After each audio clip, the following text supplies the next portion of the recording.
Hello and welcome back to Jo's Art History podcast Bitesize, small and manageable podcast episodes that see me, Jo McLaughlin, your host and resident art historian, deep dive into a specific artwork or artist in 10 minutes or less.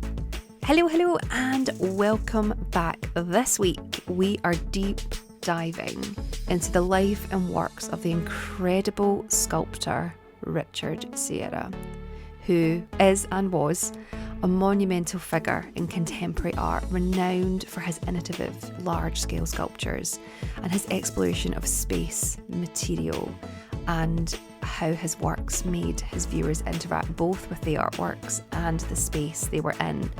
His work is often minimalist in style, and it challenges the boundaries of what sculpture could be by creating these immersive environments that engage viewers' senses and perceptions.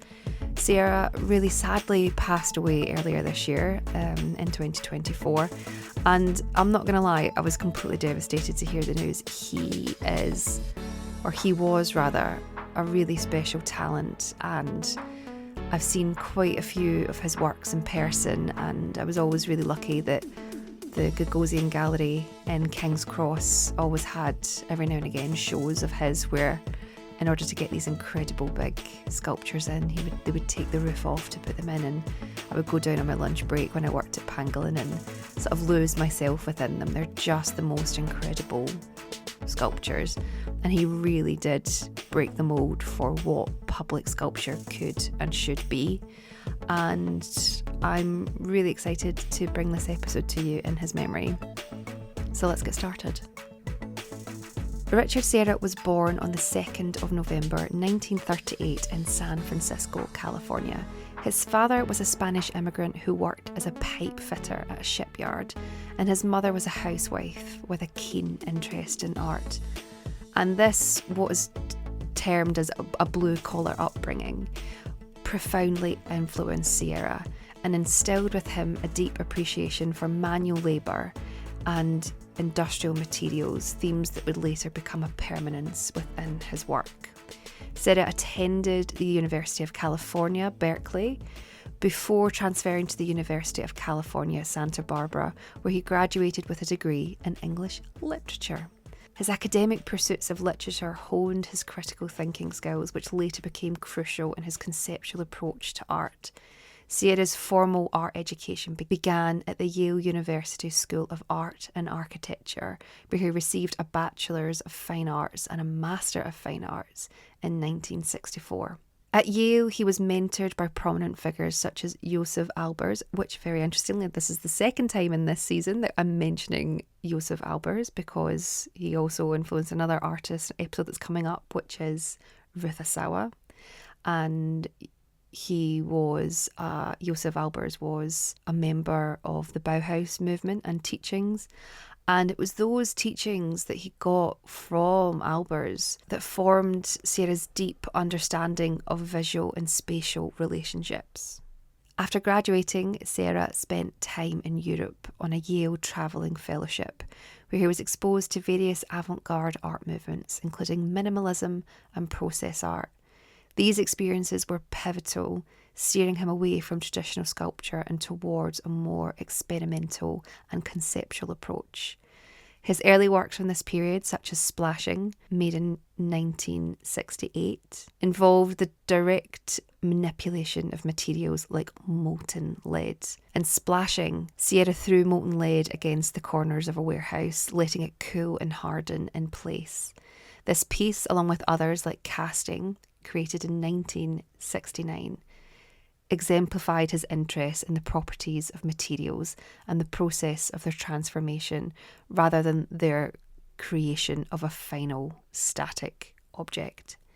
During this period, Serra also began creating his prop pieces, starting with One Ton Prop House, also created in the same year as Casting, 1969.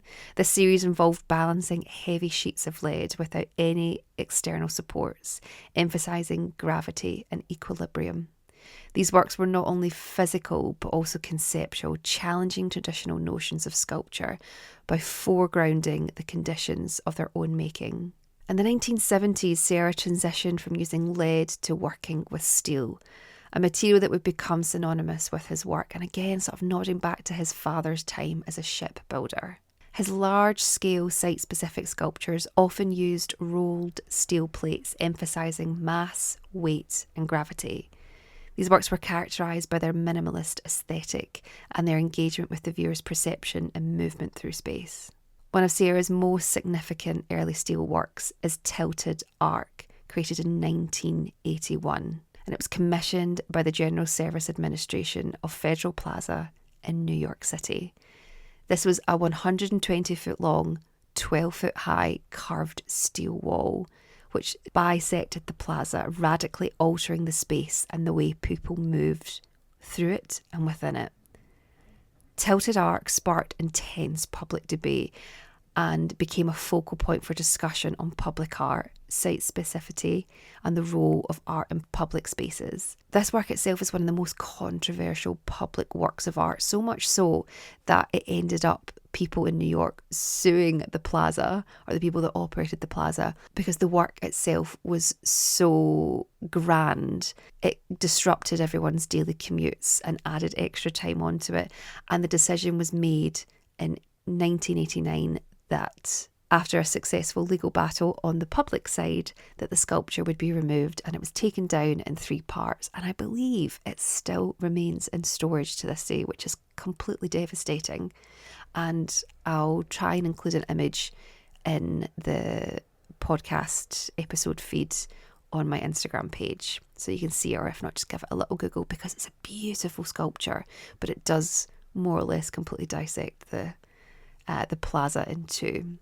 Another key work from this period is torqued ellipses, and these were created between 1996 and 1999.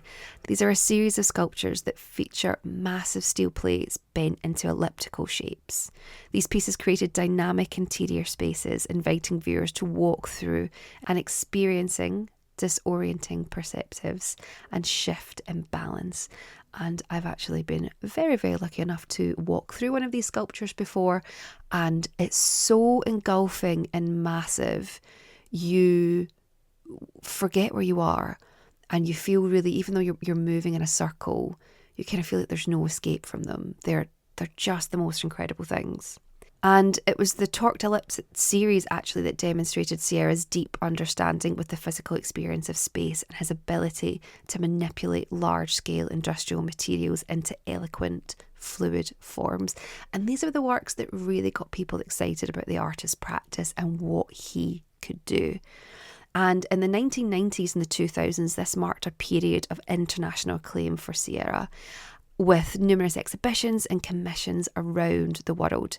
His works became increasingly monumental, requiring elaborate engineering and construction processes. One notable piece from this era is The Matter of Time, which was installed in 2005 at the Guggenheim Museum in Bilbao. This series of 8 steel sculptures weighed about 1,200 tonnes, and it occupied a vast gallery space and offered a unique immersive experience as visitors navigated through its spiralling forms. The work exemplifies Serra's mastery of scale and his ability to transform industrial materials into profound aesthetic experiences. During this period, Serra continued to explore new forms and techniques. Snake, which was created between 1994 and 1997, another iconic work at the Guggenheim Bilbao, consisted of 3 large serpentine steel plates that created a winding path for visitors to walk through. This piece, like much of Serra's work, engages with the physicality of the viewer, emphasising the bodily experience of art. Serra also began experimenting with drawing, a medium he explored alongside his sculptural practice. His large-scale charcoal drawings echo the forms and concepts of his sculptures, focusing on weight, mass, and the interaction of form and space. These works on paper highlighted Serra's ability to translate his sculptural concepts into 2 dimensions, maintaining a consistent theme focused around different medias. In recent years, Serra has continued to create works that push the boundaries of scale and form. In 2004, he commissioned a sculpture for the Qatari desert, which is called East-West, West-East, and this is a prime example of his style. The piece consists of 4 large steel plates, each 14 metres tall, and placed in a line across a vast expanse of desert. The work engages with the surrounding landscape, emphasising the passage of time and the relationship between human-made structures and the natural environment. Another significant work from the artist is called Forged Roundels, which she made in 2017, and it's a series of massive forged steel blocks, and this was exhibited at the Gagosian Gallery in New York. These pieces, each weighing several tons each, continued Serra's exploration of weight and materiality. The rough, unpolished surfaces and simple geometric forms contrast with the curves of his earlier work, demonstrating Serra's ongoing engagement with the physical properties of his materials. Now, Serra, in terms of his legacy and impact, as a contemporary artist, his work has been profound and far-fetched, and he really did challenge the traditional notions of what sculpture could be, emphasising process, materiality and viewer interaction. These were no longer figures on plinths. These were large-scale abstract forms that dominated a space and made you move around them. Serra's use of industrial materials as well, and this large-scale format, has influenced a generation of artists, particularly those involved in minimalism, land art and conceptual art. Moreover, the site specificity of his works has raised an important question about the relationship between art and its environment. And if you think about the controversy that surrounded one of the previous works I've mentioned, Tilted Arc, which was the work that was placed in the square in New York, and everyone was outraged because they couldn't cut through the square anymore in a way that they used to. It highlights the complexities of public art and the role an artist has in society, making Serra a key figure in debates around social and political dimensions of art. Now, sadly, Serra passed away earlier this year, as I've already stated, but his near 6-decade career, he consistently pushed the boundaries of sculpture and expanded the possibilities of the medium. His work, characterised by its monumental scale, industrial materials and emphasis on the viewer interaction, challenges us to reconsider our relationship with space and the physical world. And it's through his innovative use of form and material, Serra has created a body of work that is both visually stunning and conceptually rich, making him one of the most interesting artists of the modern and contemporary era.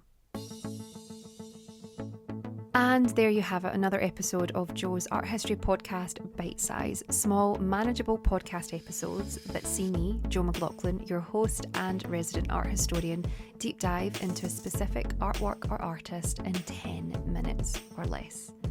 If you've enjoyed this episode, please make sure to like, rate and subscribe. It helps other people find us and it means more to me than you know. And while you're doing that, why not share the podcast with someone you think might enjoy it too? If you'd like to support the future of the podcast, please consider purchasing and gifting me a book from my Amazon wishlist, which is in the show notes below. This will be used to research future episodes of the podcast, both full-length episodes and bite-sized episodes too. If you'd like to get in touch, you can do that in several ways. You can email me, joesarthistory@gmail.com, or you can find me on Instagram, which is @joesarthistory. Finally, I've been your host and resident art historian, Jo McLaughlin. Thank you so much for listening. And until next time, keep learning and remember, art is for all. Bye.